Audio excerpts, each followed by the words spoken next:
Welcome back to Ask Allison. Here's today's question. My business, not clinical, boundaries have gotten a little lax. I'm not on top of things like I used to be. I'm doing too much and I'm overwhelmed most of the time. How do I get back on track? So before I answer this awesome question, I want to thank TherapyNotes for sponsoring Ask Allison. I've talked about them for years. You know their features by heart, probably if you listen a lot. But here's what really sets them apart is first, they genuinely care about your experience. It's not just about troubleshooting. They actively implement user-suggested features like therapy search, secure messaging, clinical outcome tracking, real-time insurance checks, and a really smooth super bill process. Everyone at TherapyNotes believes in the product and wants you to love it too. Plus, they're independently owned, which means no venture capital and no pressure to prioritize investors over customers. This independence allows them to keep their prices fair and to focus on innovation and prioritize their customer experience. With over 100,000 therapists already on board, they've proven that you don't have to compromise success for quality. If you're ready to see for yourself, I want you to try Therapy Notes free for 2 months with the code ABUNDANT at therapynotes.com. Okay, so for those of you who've worked in toxic agencies, do you remember the Sunday scaries? Is that sinking feeling that you get as the weekend winds down? You may be lying in bed, staring at the ceiling, mentally preparing for the work week ahead of you. Maybe you've even skipped brunch or avoided hanging out with friends on Sundays just to mentally brace yourself for the upcoming days. It's a familiar anxiety, and you're kind of wondering how you're going to make it through another week. You might even have found yourself clocking out on Friday only to spend the whole weekend dreading Monday. It's that dread, the emotional and the mental burden that led me to private practice, the idea of leaving a toxic workplace behind, of having more control over my schedule, being able to do the kinds of work that really matters to me. But private practice, while it offers autonomy, can also quickly become just as stressful and just as overwhelming if you are not careful. So you might have left an agency job in search of freedom and fulfillment, but without some careful planning, you can really find yourself recreating the same toxic work environment that you tried to escape from. That's why it's really important to take a step back and to make sure that you are intentionally building a practice that works for you, because otherwise you risk finding yourself burned out, you're stretched too thin, you're feeling like stuck in this cycle of overwork and underappreciation. So I want to dive into the signs that you have unintentionally built yourself another agency job in private practice, and more importantly, how to course correct. So sign number one, you feel like you can't say no. You might have seen it before, maybe in a colleague or even in yourself, this constant inability to say no. It really starts pretty innocently, like maybe you're taking on one extra client or agreeing to stay late to finish paperwork, but then it ends up snowballing and you're saying yes to more clients, even though your schedule's already full.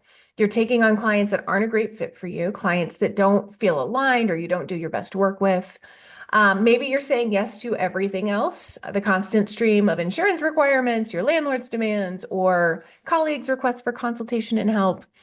Then before you know it, you've built a practice where your boundaries are non-existent and your schedule is completely out of control. Your lunch breaks become non-existent as you're like hunched over your computer trying to finish up case notes, answer emails, deal with billing while you're eating a rushed snack.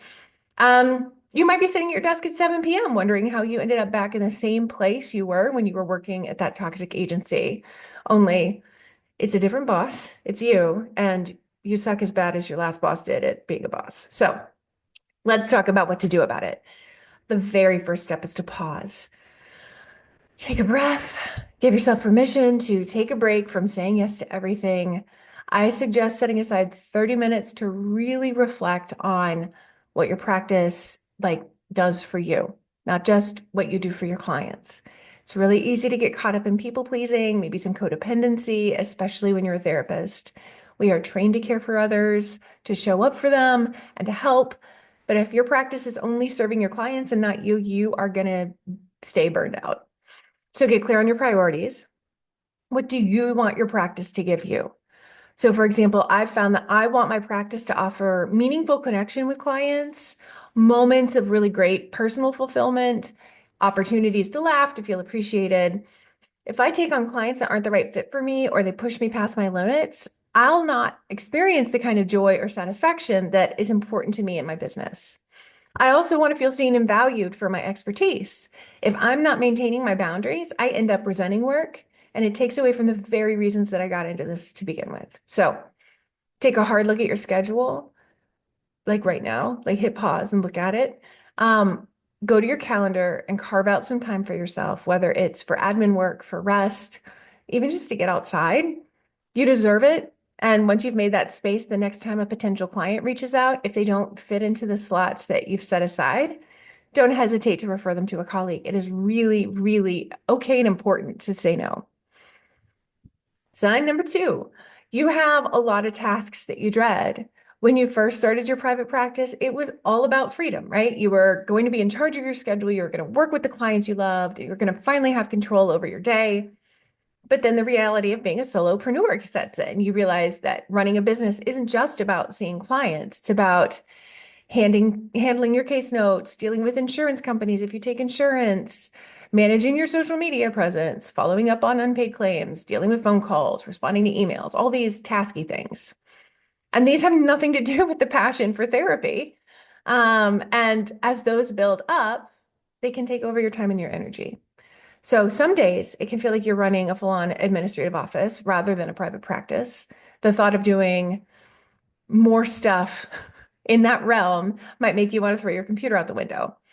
So you can feel drained by these tasks that feel completely disconnected from your actual work with clients, and I want you to know what to do about it. Some of those tasks are always going to be there. As a private practice owner, you are responsible for every aspect of the business. It's essential to recognize that you don't have to do everything yourself. So the key here is to find ways to automate, to delegate, and to eliminate the things that you hate or you don't have time for. Let's start with automation. Tools like online scheduling can illuminate like the back and forth coordination of appointment times. Practice management systems automate billing pretty well, or at least make them so easy it's just a few clicks. And that's whether you take insurance or you don't. Practice management systems can also send reminders to clients about their payments, which can save you a lot of time spent on trying to track down money if you're not charging every single session, which you should be, and making sure that people know when their appointments are. So I'm going to recommend TherapyNotes, which I've already mentioned, but TherapyNotes does a lot of the things that you need, probably everything you need done in your practice. You can also outsource, hiring a virtual assistant to handle some of the less critical but time-consuming kinds of tasks. That could be answering phones, it could be responding to emails, it could be handling some of your marketing, managing your calendar. You might not enjoy some of those tasks, but feel like for some reason you're supposed to be doing it, but there are people out there who love that stuff. You can hire somebody to do it for you, and that can be a great opportunity for you. Let's look at number three. You're burned out. If you are feeling like you're on the edge of burnout, you are not alone. Private practice was kind of supposed to be your solution to burnout, probably not the cause of it, but when we don't build our practice with intention, it can really turn into that never-ending stress cycle with exhaustion and overwhelm in the mix. So at first, it might seem like you're thriving, you're seeing clients, you're making money, you're feeling that freedom that you longed for. But as the months go by, and I see this with our full folks a fair amount. In fact, we have a whole program just for people who are full and in this circumstance. As the months go by, you notice like your energy levels are dropping, you're emotionally drained after every session, you're rushing from one client to the next without taking adequate breaks. You're working evenings and skipping lunch, and you're just neglecting the things that you need to do for your own self-care, basically, all in the name of like staying on top of things and getting ahead. So then you're burned out. And while you're making much more money than you made in agency life, you're probably not significantly happier. So my goal is for you to be happy. The first step is to stop, like just pause. It's easy to get caught up in the momentum of running your practice, but you got to step back and you've got to assess what's going on. And if you're burned out, it's a sign that you've been pushing yourself too hard for too long without taking proper breaks. So this person's talking about their boundaries. I want you to look at what you actually want for your practice. This is so important. Just, I want you to just take a little bit of time to think about that. The free worksheet today is going to be a business burnout check-in that is going to help you with this. But I want you to think about, are you working the days and the hours that you want to work?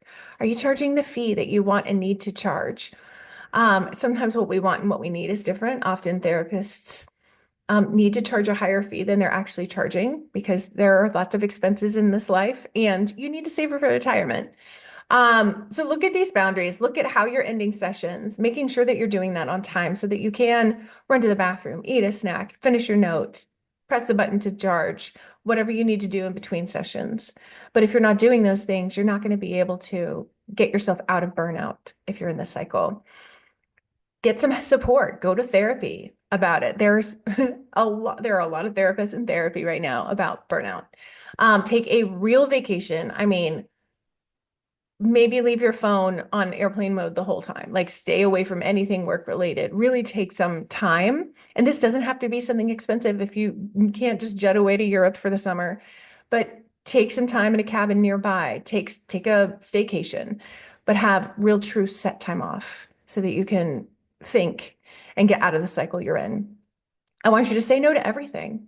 Like everybody who wants you to do an extra thing, I want you to just say, oh, I'm not able to do that right now. It's fine. It's loving. It's kind. No, it's fine. Reconnect with your why. There's a reason that we all became therapists. A lot of those reasons are deeply personal for us, and getting reconnected with that can really help during these harder times. So, if any of these sound familiar, please don't feel bad. It's so common in private practice. Like I said, we have a whole program just for therapists who have kind of built the wrong practice. They need to make some big changes. If you want or need support through that program, send me a message that says limitless, and we'll talk through whether or not it makes sense to book a Zoom call to then go further into whether it's a good fit. We only let folks in that program that we are 100% sure we can help reach their goals. Like I said, this week's free worksheet is Business Burnout Check-In. If you DM me the word sheets, I will send it right to you. And you'll also have access to all the other free worksheets that we have when you do that. All right. I hope that you say no and take good care of yourself, and I will talk to you later.